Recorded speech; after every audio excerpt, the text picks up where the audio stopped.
থেকে তো আপনি ডিস্টিংক্টলি ডিফারেন্ট। আর যারা জানেন না তাদেরকে জানিয়ে রাখি যে আমাদের এই যে বিভিন্ন জায়গায় প্রত্যেক জায়গায় আমরা যে সভা করতে যাই এবং সাথে সাথে লাস্ট মোমেন্টে একটা কলকাতা পুলিশ একটা অদ্ভুত নানা রকম অবজেকশন দেয় এবং তারপরে আমাদের কোর্টে যেতে হয় এবং কোর্ট থেকে আমরা সেই এগুলো প্রত্যেকবারই বিচারক আমাদের পক্ষেই রায় দিয়েছে। তো তার পেছনে অ্যাডভোকেট শামীম আহমেদের বিরাট একটা ভূমিকা আছে। আপনি যদি এই গল্পটা একটু বলেন। একটাই জিনিস বলছি, আমাদের মার্জনা করবেন মডারেটর হিসেবে 9:30 অবধি আমাদের হলটা নেওয়া আছে। এরপরেও আমাদের ছোট্ট নাটক আছে আর একটা অসাধারণ প্যানেল ডিসকাশন আছে। তাই জন্য ওই আমাদের সময়ের সীমিতটা আমাদের একটু মেনেই কাজ করতে হচ্ছে, একটু মার্জনা চাইছি। আমি খুব ছোট্ট করে বলি, রোগ চিহ্নিত করতে গেলে যখন ডাক্তারদের আয়োজনে এই প্রোগ্রাম বলতেই হচ্ছে, ডাক্তাররা সাধারণত প্রথমেই যেটা স্টেথো ইউজ করে। আমাদেরকেও যখন এই ঘটনা ঘটছে, এই হুমকি কথাটা আসছে, তখন এর সঙ্গে অপরাধ জড়িয়ে আছে। আর এটাকে বিচার করতে, রোগটাকে নির্ণয় যদি করতে হয়, তাহলে আমি বলবো আইন মানা, আইন না মানা আর আইনের অপপ্রয়োগ, তিনটেকে মাথায় রাখতে হবে।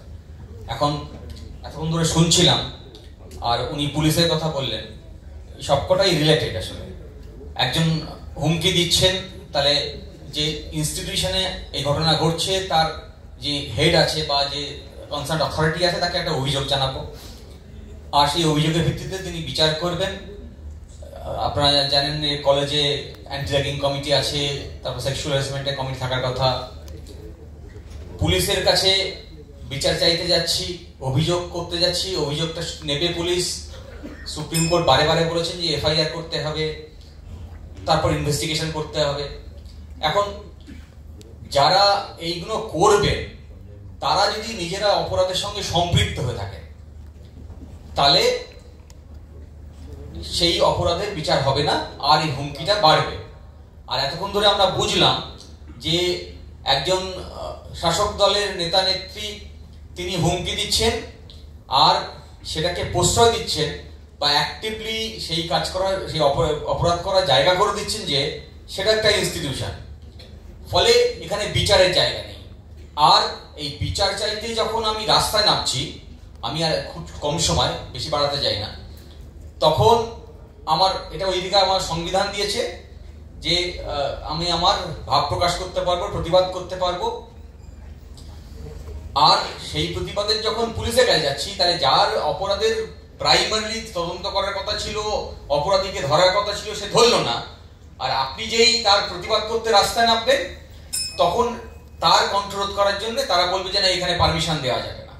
এই তথ্যচিত্রটা দেখছিলাম, আমি একটু আবেগেই ভেসে গিয়ে বাইরে গিয়ে ওনাকে বললাম অসাধারণ হয়েছে। আবার এই স্মৃতিগুলো মনে পড়ছে যে একটা লোহার গারদ তৈরি করে দিয়েছিল রানী রাসমণি রোডে, রোহের কার্নিভাল।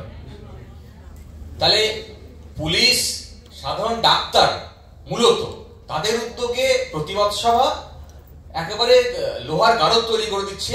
আর সেটাকে আটকানোর জন্য পুলিশের এই অপরাধ, পুলিশ অপরাধ করছে, সেই পুলিশের অপরাধ ঠেকানোর জন্য আমরা রাতারাতি সেই ছুটির মধ্যে আমরা কোর্ট খুলিয়ে সেই বিচার নিয়ে আসছি।